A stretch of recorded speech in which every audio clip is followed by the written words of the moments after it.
बहुत समय पहले आर्यावर्त के एक समृद्ध राज्य में राजा विक्रमदेव नामक एक पराक्रमी राजा राज्य करते थे। उनका राज्य धन धान्य से भरपूर था, प्रजा सुखी थी, महल सोने चांदी से जगमगाता था। परंतु उस वैभव के पीछे एक गहरी पीड़ा छिपी थी। राजा ने दो तीन तीन शादियां की थीं, बड़ी रानी देवयानी, मंझली रानी पद्मावती और छोटी रानी चंद्रलेखा। फिर भी वर्षों बीत गए पर पुत्र की प्राप्ति नहीं हुई। राजमहल में सब कुछ था सिवाय किलकारियों के। एक शाम राजदरबार सजा था, नर्तकियां नृत्य कर रही थीं, वीणा की मधुर ध्वनि गूंज रही थी, पर राजा का मन कहीं और था। राजा मन ही मन, मेरे बाद इस सिंहासन पर कौन बैठेगा? क्या मेरी वंश परंपरा यहीं समाप्त हो जाएगी? दरबार समाप्त हुआ, राजा अपने कक्ष में गए। बड़ी रानी देवयानी, महाराज आप इतने उदास क्यों हैं?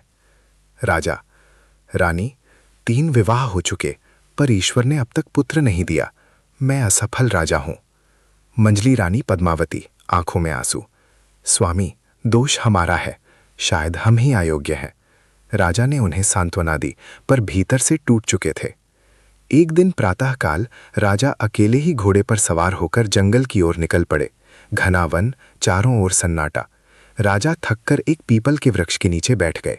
तभी वहां एक तेजस्वी साधु प्रकट हुए। उनकी आंखों में अजीब सी चमक थी। साधु, राजन मन इतना व्याकुल क्यों है? राजा चौंके, आप कौन हैं और मेरे मन की बात कैसे जानते हैं?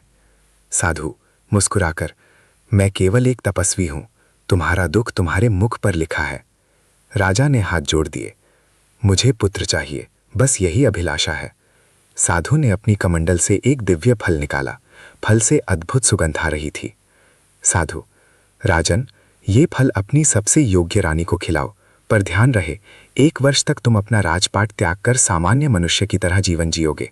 गांव-गांव जाकर सेवा करोगे और किसी को अपने राजा होने का पता नहीं चलने दोगे। राजा ने बिना सोचे वचन दे दिया। राजा ने राजसी वस्त्र त्याग दिए, साधारण धोती पहन ली। रात के अंधेरे में वे गांवों में जाते, किसी गरीब किसान की टूटी छत ठीक कराते, किसी बीमार बच्चे के लिए वैद्य बुलवाते, किसी विधवा को भोजन देते। धीरे धीरे राजा का हृदय बदलने लगा। उन्हें लगा, मैं अब तक केवल सिंहासन का राजा था, आज पहली बार मैं प्रजा के दिल का राजा बन रहा हूं। इधर महल में मंझली रानी पद्मावती के मन में ईर्ष्या जाग उठी। उन्हें डर था कि यदि बड़ी रानी को पुत्र हुआ तो वही महारानी बनेगी। उन्होंने गुप्त रूप से उस दिव्य फल में मिलावट कर दी। छोटी रानी चंद्रलेखा ने यह देख लिया। छोटी रानी, बहन ये अधर्म है। पर पद्मावती ने चेतावनी दी, यदि किसी से कहा तो परिणाम बुरा होगा।